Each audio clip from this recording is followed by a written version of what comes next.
Bueno, jóvenes, ¿qué tal? Hoy en el curso de Historia Universal vamos a estudiar el tema de el siglo de Pericles.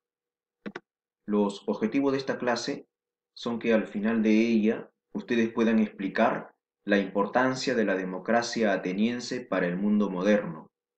Van a poder reconocer los principales aportes culturales atenienses para la humanidad y van a poder identificar a los principales filósofos atenienses y sus conceptos sobre la realidad. El siglo de Pericles. Como podemos ver en la clase anterior, Pericles fue el padre de la democracia ateniense. El siglo de Pericles, por lo tanto, consiste en el periodo de mayor esplendor, de mayor apogeo económico y cultural de Atenas, de la polis o ciudad-estado griega de Atenas, entre los años 443 y 429 a.C. Y se le llama siglo de Pericles porque es prácticamente el gobierno de este señor, ¿no? De Pericles. A nivel político, como ya lo hemos mencionado, se va a consolidar en Atenas una forma o un sistema de gobierno llamado la democracia. Recuerda que la democracia consiste en el gobierno del pueblo, es decir, el gobierno de toda la población, donde toda la población toma sus decisiones políticas, se organiza políticamente en asambleas y toma decisiones políticas eligiendo a sus representantes. Recuerda que la Asamblea Popular o la Asamblea del Pueblo ateniense se llamaba eclesia.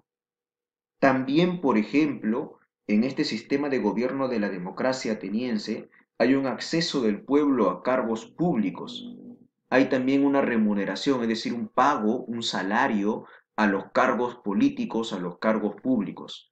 Pero recuerda que la democracia ateniense no es absoluta, no era para toda la población ateniense al 100%, sino solamente para los considerados ciudadanos, no para los esclavos ni para los grupos sociales de menor rango. Economía ateniense. En el siglo de Pericles se va a producir el expansionismo colonial de Atenas. Acá podemos ver el mapa de Atenas en Grecia, ¿sí? Un expansionismo de Atenas que va a pasar a tener colonias aquí en el Asia Menor, en lo que actualmente es el país de Turquía, en la zona oriental del mar Egeo, ¿sí? Esta zona donde podemos ver es el Asia Menor, ahí los atenienses van a tener colonias, a la cual van a llamar cleruquias. Ya las colonias atenienses en el Asia Menor se van a llamar cleruquias. Eh, Esto va a ser importante porque de esta manera los atenienses van a lograr consolidar el comercio aquí en el mar Egeo.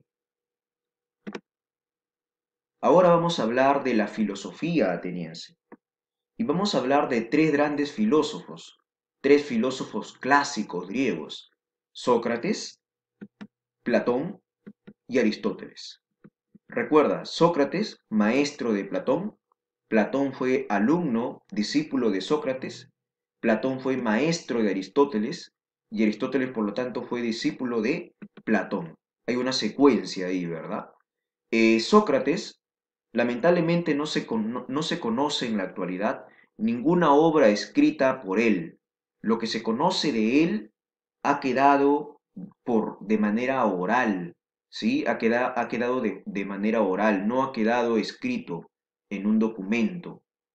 Lo que hablaba Sócrates, ¿ya? Sócrates, por ejemplo, tenía un método de enseñanza a sus estudiantes, a sus alumnos. Sócrates utilizaba el método de la mayéutica. ¿En qué consiste la mayéutica? La mayéutica es el método aplicado por Sócrates a través del cual el maestro hace que su alumno, a cabeza Sócrates, hace que el alumno, por medio de preguntas, descubra nuevos conocimientos. Mayéutica es una simple palabra que se traduce como obstetricia. ¿Eso qué significa? Es decir, lo que se ocupa del parto o embarazo. pero no es lo que estás pensando embarazo o parto de hijos, sino el nacimiento de nuevas ideas, de nuevo conocimiento. La mayéutica era la técnica que consiste en preguntar al alumno acerca de algo y luego se procede a debatir la respuesta, dada por medio del establecimiento de conceptos generales. El debate lleva al alumno a un concepto nuevo desarrollado a partir del anterior. Por lo general, la mayéutica suele confundirse con la ironía socrática. En otras palabras, la mayéutica consistía en que el maestro siga haciendo preguntas al alumno hasta que el alumno sienta o el discípulo sienta de que en realidad no sabe nada, de que en realidad hay mucho por conocer en la realidad, en todo lo que nos rodea. ¿Sí? Eso es la mayéutica.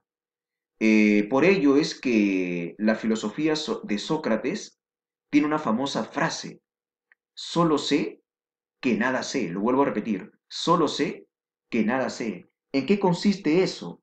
Es una famosa frase en la que Sócrates expresa que es consciente de su propia ignorancia, de que no existe la verdad absoluta. Esta frase propone la idea de que el individuo no tiene la verdad absoluta y que es importante que éste tenga la disponibilidad y voluntad de aprender, así como de adquirir nuevos conocimientos o nuevos saberes. Ahora vamos a hablar del discípulo de Sócrates. Vamos a hablar de Platón. Platón es el fundador de una escuela llamada Academia. De Platón sí se conocen fuentes escritas, es decir, libros, escritos como por ejemplo La República. En el libro La República, Platón propone de que la democracia es la mejor forma de gobierno de un Estado. La filosofía platónica nos habla de la existencia de dos mundos: el mundo real, el mundo de las ideas, y el mundo sensible o irreal. Esta teoría de los dos mundos de Platón se divide en dos mundos, en dos partes el mundo, ¿no? Por un lado tenemos al mundo sensible, al mundo visible, percibido por nuestros sentidos, que contiene formas y entidades que se captan a través de los sentidos y están sometidas al cambio constante. Y por otro lado, el mundo inteligible o mundo de las ideas, ¿ya? En el mundo de las ideas, ahí conviven, según Platón, las cosas universales eternas y que están más allá del tiempo y del espacio. A través del mundo sensible, nos decía Platón, percibimos las cosas, pero en realidad esas cosas no son las originales. El original, la cosa original, reside en el mundo de las ideas, en el mundo inteligible, donde todo es perfecto en el mundo de las ideas, según Platón. En otras palabras, Platón nos dice: hay un mundo sensible que puede ser percibido por nuestros sentidos, por ejemplo el árbol, pero el árbol no es el original. Platón nos dice que el árbol, la idea de árbol, está en un mundo diferente, en el mundo inteligible. Vamos a hablar ahora de Aristóteles. Aristóteles, fundador de una escuela llamada Liceo, recuerda, discípulo de Platón. Aristóteles escribe un libro llamado El Organón, un libro básico de la lógica proposicional. Otra de las grandes obras de Aristóteles son, por ejemplo, la metafísica, la política. Aristóteles decía que el hombre es un sum politicum. ¿Qué significa sum politicum? De que el hombre es un animal político en castellano. Esta frase de Aristóteles, de que el hombre es un animal político, significa de que el hombre se diferencia de los animales, entre otras cosas, porque vive organizado políticamente en sociedades, en cuyos asuntos públicos participa el hombre en mayor o menor medida. En mayor medida si es que es un gobernante y en menor medida si es que elige a los gobernantes, con el objetivo de lograr el bien común, que es la felicidad de todos, la felicidad de los ciudadanos. Eso decía Aristóteles cuando decía que el hombre es un animal político.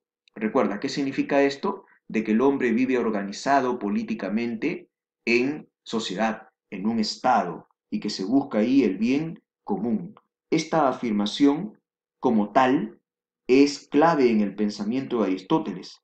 El hombre no puede ser concebido, según Aristóteles, fuera de su relación con el Estado, en su condición de ciudadano.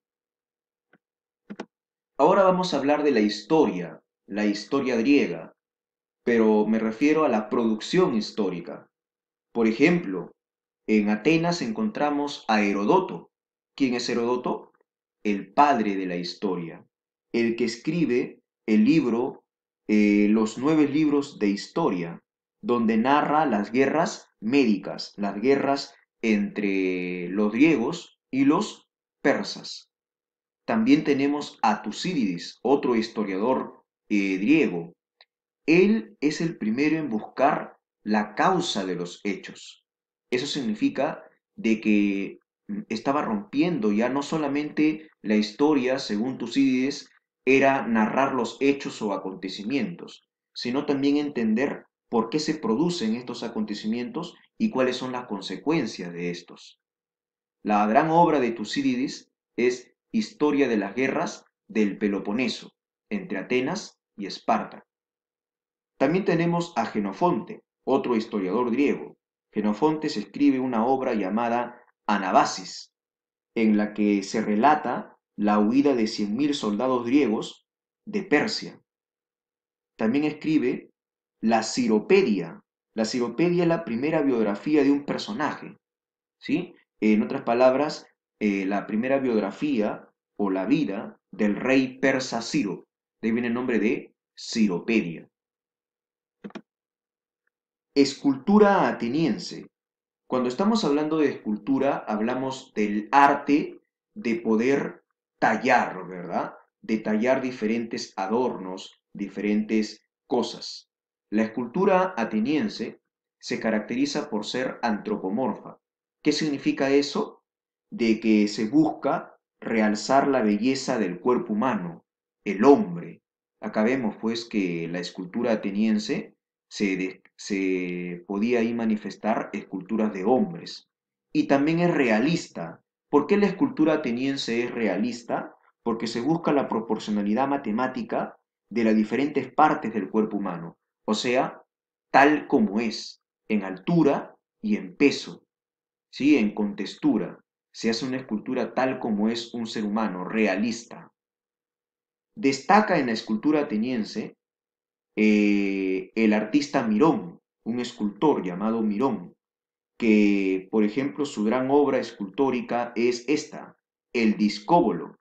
En el discóbolo, Mirón destaca la precisión de las partes anatómicas o de las partes del cuerpo humano y la vivacidad del movimiento, porque acá podemos ver de que este hombre, este deportista, ha sido esculpido, pero hace referencia que está en plena práctica de un deporte, de manera dinámica, en pleno movimiento, ¿verdad? También tenemos a otro escultor ateniense, Fidias. Fidias es considerado el más grande escultor de Grecia. Su gran obra es una de las 7 maravillas del mundo moderno, el Zeus olímpico, que hoy en día no existe, pero de que fue considerada, me retracto, me disculpo, me parece que dije 7 maravillas del mundo moderno. El Zeus olímpico es una de las 7 maravillas del mundo antiguo. Sí, me corrijo, es una de las 7 maravillas del mundo antiguo. No quedan rezagos rezagos históricos, lamentablemente, de esta gran escultura.